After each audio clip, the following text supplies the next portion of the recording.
Hoy vamos a hablar de los jefes que solo jalan agua para su molino. ¿Has tenido algún jefe que con la gente que tiene a su cargo tiene un trato muy diferente al que le da a los que están arriba de él? Esa historia que te voy a platicar fue de los primeros meses del 2008. Sí, ya tiene un montón de tiempo. En ese entonces yo trabajaba en Nestlé y además la compañía tenía una política de freeze salarial en ese entonces. ¿Qué es esto del freeze salarial? Pues bueno, se congelan los sueldos. Es decir, estás en un puesto, si te promueven, te ascienden a otro, te quedas con el mismo sueldo hasta que la empresa valore o llegue tu turno para hacerte el ajuste y llegar al sueldo de la posición que estás ocupando en ese momento. Esto se supone que era para toda la organización, pero había excepciones, dependiendo o si eran puestos directivos o incluso gente que estaba pues en la base de la pirámide y necesitaba también su incremento. Pero prácticamente el resto de la organización estaba sujeto a que si te ascendían, te promovían, te quedabas con el mismo sueldo. Eso también significaba que no habrían puestos nuevos. Los que había, si un área necesitaba un nuevo puesto, se esperaba o veía cómo le hacía o con qué persona le hacía porque no creaban posiciones nuevas en las estructuras de la empresa.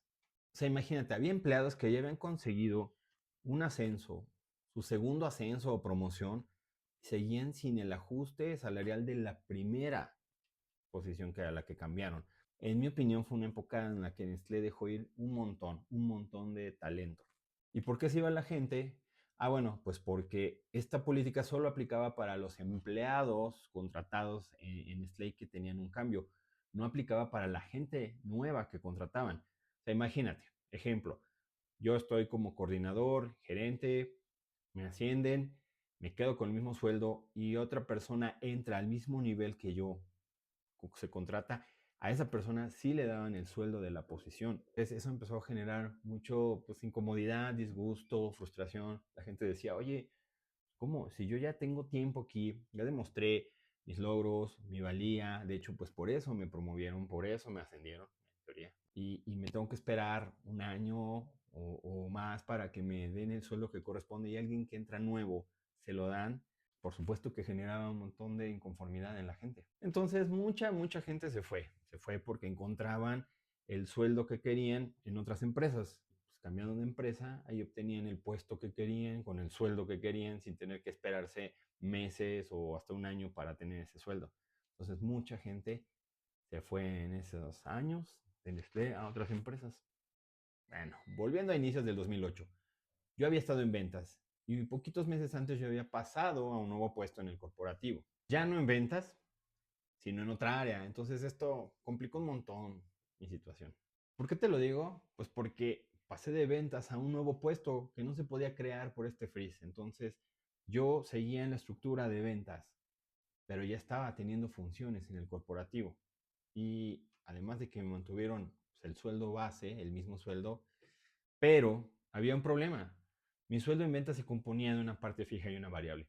60% y 40% más o menos, el cual este 40% yo ya no lo podía cobrar estando en mis nuevas funciones. ¿Por qué? Pues porque ya no hacía labores de venta, ya no vendía, ya no cobraba, ya no visitaba clientes, ya no tenía seguimiento de indicadores de venta. Ese bono pues no me lo pagaban porque ya no hacía esas funciones. Entonces imagínate, pasar un ingreso X a un nuevo puesto y después te das cuenta que estás percibiendo X menos 0.4, pues te pega en el bolsillo muy cañón. Y para acabarla de el puesto de director de la unidad a la que yo reportaba estaba vacante, entonces no había ni con quién ir para pedir paro. Por supuesto que yo no era el único en esa situación, éramos varios, o más bien un montón. Y al cabo como de mes y medio se acercó el vicepresidente de la unidad de negocio a ofrecernos a decir un movimiento medio truculento, o sea, no ilícito, pero era un puente de madera, era pues, ese paro que tanto yo deseaba para poder cobrar lo que cobraba antes y no estar pues pasando aceite cada quincena. Obvio, esto ayudaba un montón, no solo a los que no cobrábamos más, sino que hasta cobrábamos menos que antes. Este vicepresidente, al que llamaré Pato, se acercó a cada uno de los que estábamos en una situación así y cuando tocó mi turno me dice, Ve a mi perfil y busca la segunda parte de esta historia.